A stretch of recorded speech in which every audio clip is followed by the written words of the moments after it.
क्या आप जानते हैं खेत में एक ऐसी घास होती है जिसे किसान लाख कोशिश कर ले फिर भी यह दोबारा उग आती है। कई बार किसान इसे हाथ से निकाल देते हैं लेकिन कुछ दिनों बाद वही घास फिर दिखाई देने लगती है। यही वजह है कि इसे सबसे जिद्दी खरपतवारों में गिना जाता है। दोस्तों, इस घास का नाम है मोथा घास। अगर आपके खेत में धान, मक्का, सोयाबीन, मूंग, उड़द, गन्ना, सब्जियां, कोई भी दूसरी फसल लगी है तो यह घास आपकी पैदावार को काफ़ी नुकसान पहुंचा सकती है। आज की इस वीडियो में हम विस्तार से जानेंगे मोथा घास क्या होती है, इसकी पहचान कैसे करें, यह इतनी तेज़ी से क्यों फैलती है, इससे फसल को कितना नुकसान होता है, इसे हमेशा के लिए ख़त्म करने का सही तरीका क्या है और कौन कौन सी दवाएं इसके नियंत्रण में उपयोगी मानी जाती हैं। वीडियो को आखिर तक ज़रूर देखें क्योंकि अंत में मैं कुछ ऐसी गलतियां भी बताऊंगा जो लगभग हर किसान करता है। मोथा घास एक बहुवर्षीय खरपतवार है, यानी यह केवल एक मौसम की नहीं होती बल्कि सालों तक खेत में बनी रहती है। इसे अंग्रेजी में नट ग्रास या प्रोपल नट गेज कहा जाता है। इसकी सबसे बड़ी खासियत यह है कि यह केवल बीजों से ही नहीं बल्कि जमीन के अंदर मौजूद छोटी छोटी गांठों कंद से भी नई पौध तैयार कर लेती है। यही कारण है कि यदि आप इसे ऊपर से काट देंगे तब भी कुछ दिनों बाद यह फिर से तैयार हो जाती है। अब बात करते हैं इसकी पहचान की। सबसे पहले इसकी पत्तियां लंबी, पतली और चमकदार हरे रंग की होती हैं। दूसरी पहचान इसका तना है। अगर आप तने को उंगली से दबाकर देखें तो यह गोल नहीं बल्कि त्रिकोण आकार का महसूस होगा।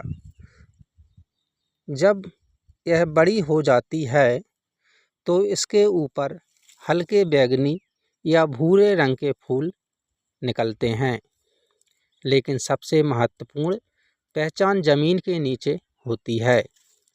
यदि आप पौधे को सावधानी से उखाड़ेंगे तो जड़ों में छोटी छोटी गांठें दिखाई देंगी।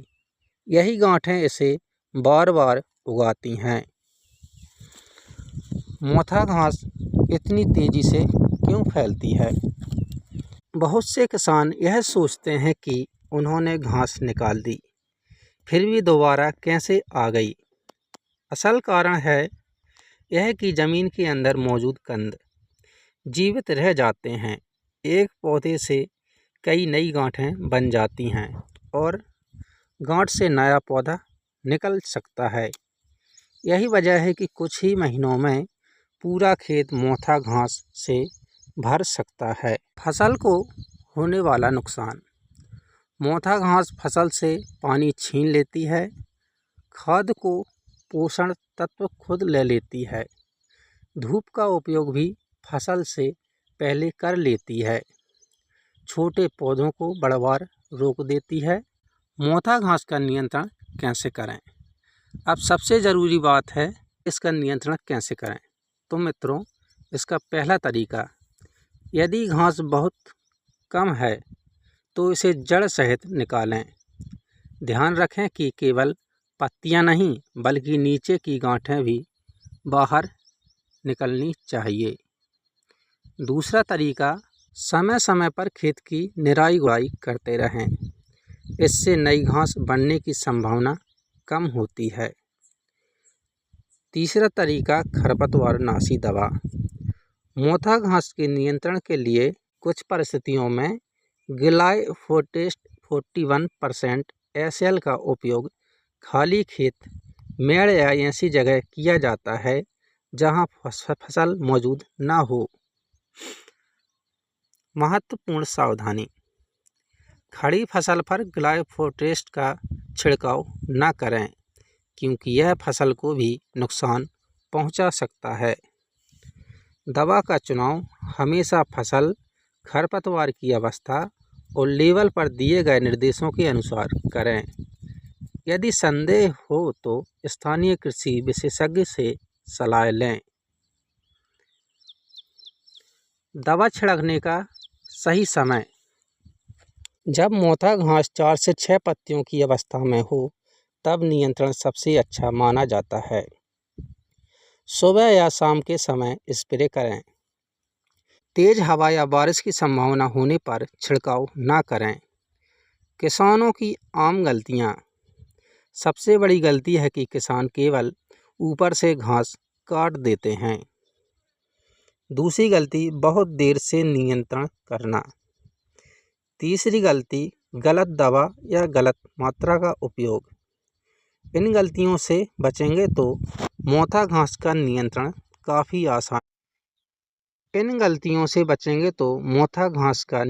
काफ़ी आसान हो जाएगा। दोस्तों, अब आप जान गए होंगे कि मोथा घास क्या है, इसकी पहचान कैसे करें, यह क्यों बार बार उग जाती है और इसका सही नियंत्रण कैसे किया जा सकता है। अगर वीडियो पसंद आई हो तो इसे लाइक करें, अपने किसान भाइयों के साथ शेयर करें और खेती से जुड़ी ऐसी ही उपयोगी जानकारी के लिए हमारे चैनल को सब्सक्राइब करना ना भूलें। मैं मिलता हूँ अगली वीडियो में, तब तक के लिए धन्यवाद। जय जवान, जय किसान। अब एक सवाल जो लगभग हर किसान के मन में आता है कि क्या मोथा घास एक बार में हमेशा के लिए खत्म हो सकती है? इसका जवाब है, अगर खेत में बहुत ज़्यादा फैल चुकी है तो एक ही बार में इसे पूरी तरह खत्म करना आसान नहीं होता, क्योंकि इसकी असली ताकत ज़मीन के अंदर बने छोटे छोटे कंद होते हैं। यदि इनमें से कुछ भी मिट्टी में बच जाते हैं तो बारिश या सिंचाई मिलने पर वे फिर से नए पौधे बना देते हैं। इसलिए मोथा घास के नियंत्रण के लिए केवल एक बार दवा का छिड़काव या एक बार निराई करना ही काफ़ी नहीं होता।